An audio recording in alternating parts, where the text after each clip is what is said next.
أعوذ بالله من الشيطان الرجيم. بسم الله الرحمن الرحيم. السلام عليكم ورحمة الله تعالى وbarakatuh. Taban, tunaweza jiuliza kwa nini Mwenyezi Mungu Subhanahu wa Ta'ala, au kwa nini au na njia gani tutakuwa wenye kuhakikisha kwamba Mwenyezi Mungu Subhanahu wa Ta'ala amemuumba mwanadamu uhuru na amemjalia kuwa na uhuru?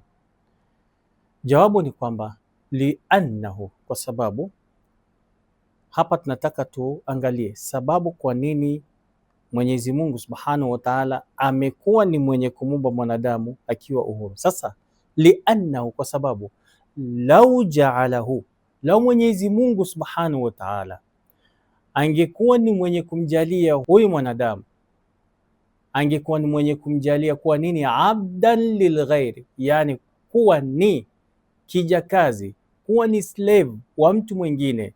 Anasema la yatahaqqaqul hurriya, haiwezi kuhakiki uhuru wa mwanadamu. Narudia tena hiyo statement.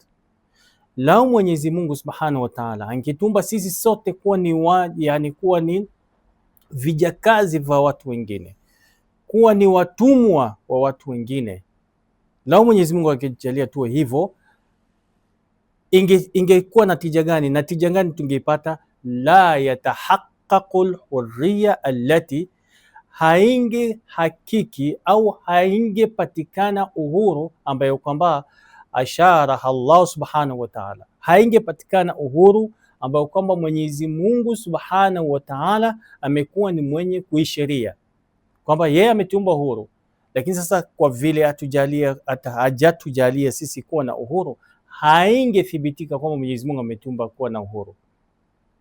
Naendelea, wala yatahaqqaq, na hatuwezi na haiwezi thibitika. Hiyo ni dalili ya kwanza ambayo kwamba tumetoa.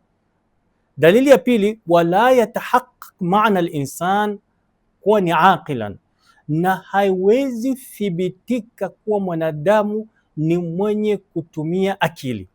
Tunaeleza mwanadamu, tunapata Mwenyezi Mungu Subhanahu wa Ta'ala amempatia akili, na akili ya mwanadamu kazi yake ni atafkir, kufikiria.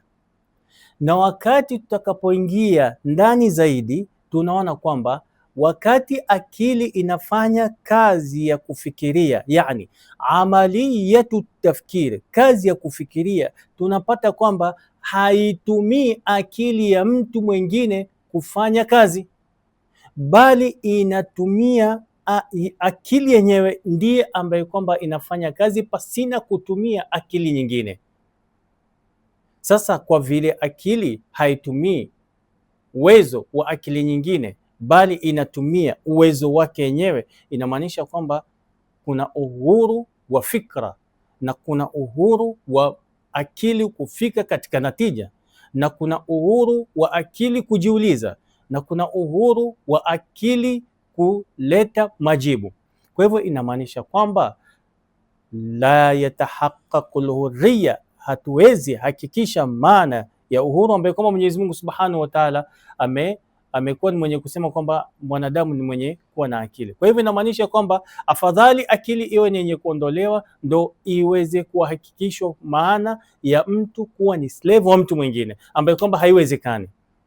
Kwa hivyo mwanadamu kuwa na akili inamaanisha kwamba mwanadamu yuko na uhuru wa fikra, na kwa vile mwanadamu yuko na uhuru wa fikra, inamaanisha kwamba mwanadamu yuko na kiasi fulani cha uhuru ambaye kwamba anajitegemea mwenyewe. Hiyo ni dalili ya pili.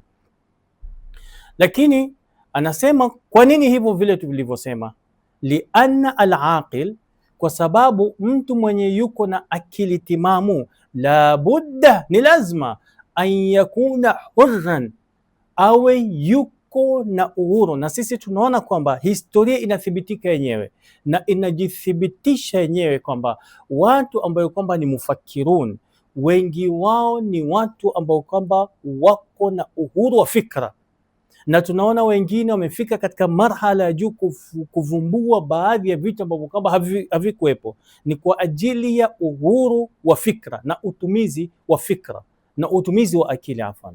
ndo anasema lianna alaqila, kwa sababu mtu ambaye kwamba ana akili la budda an yakuna hurran, ni lazima awe na uhuru kutokamana na nini? Min kulli salasil alubudiyya, kutokamana na fungu au kutokamana na zile pingu za slavery, pingu za utumwa.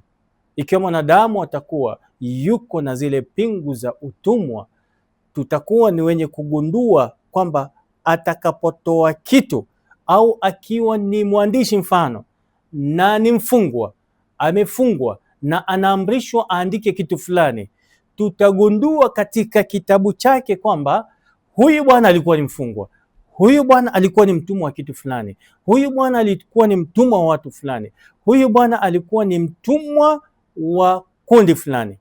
Na hivyo ndivyo ambapo kwamba inavyoonekana katika zama hizi kwamba mtu atakapoandika kitabu mathalan kitabu ambacho kwamba hata ikuwe na safha kama 100, 1000, 500, 5000 na kuendelea, mtu aisome vizuri atagundua kwamba huyu bwana ni mtumwa wa watu fulani,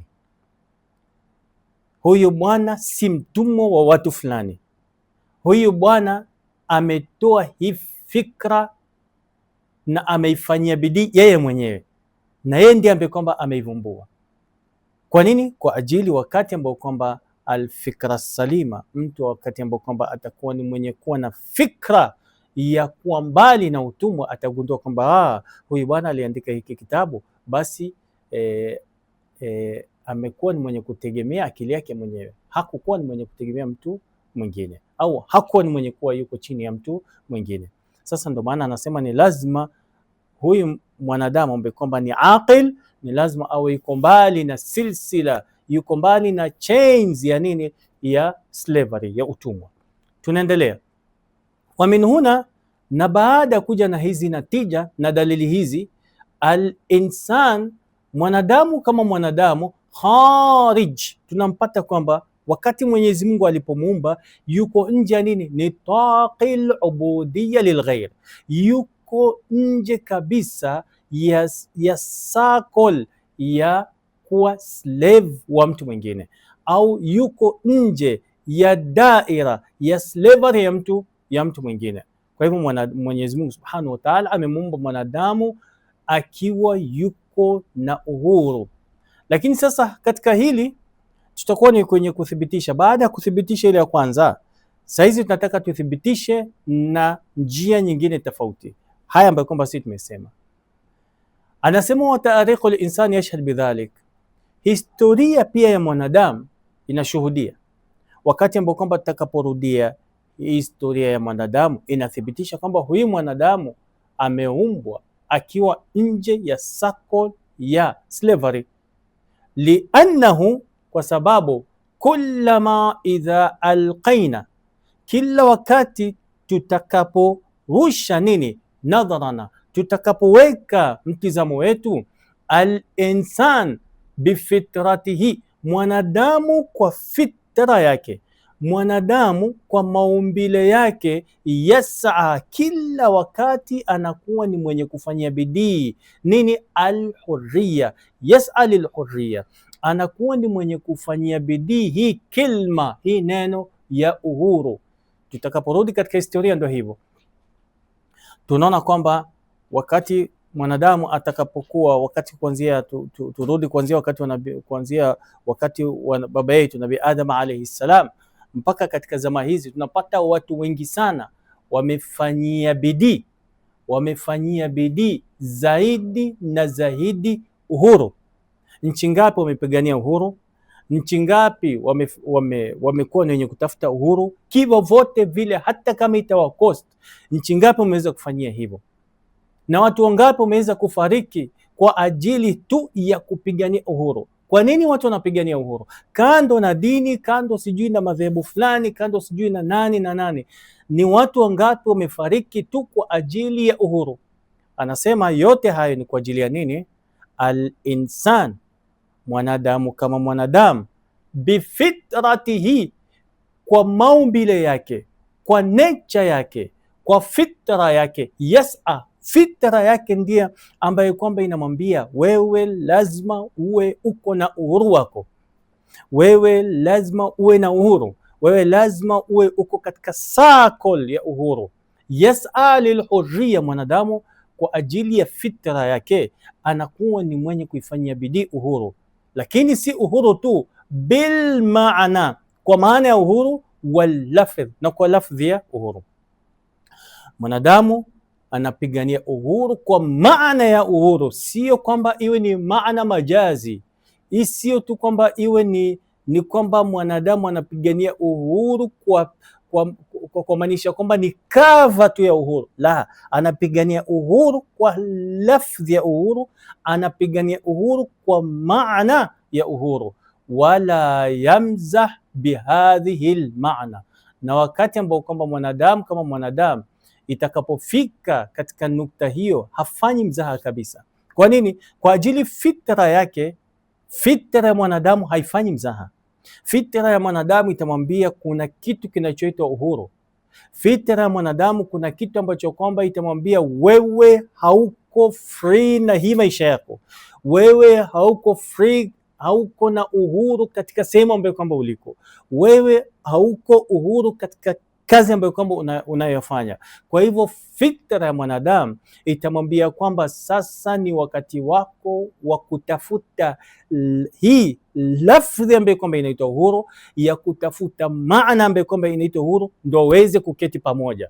Kwa hivyo fitra ndiye ambayo kwamba inatusukuma upande huo, na anasema wala yamza, na hii hali hii la yamza bihadhi almaana, na fitra yenyewe haifanyi mzaha na maana hii ambayo kwamba ni maana ya uhuru. Kwa hivyo kufika hapo, tumombe Mwenyezi Mungu Subhanahu wa Ta'ala atujalie min alladhina yastami'una alqawla fayattabi'una ahsana. Wassalamu alaykum wa rahmatullahi ta'ala wa barakatuh.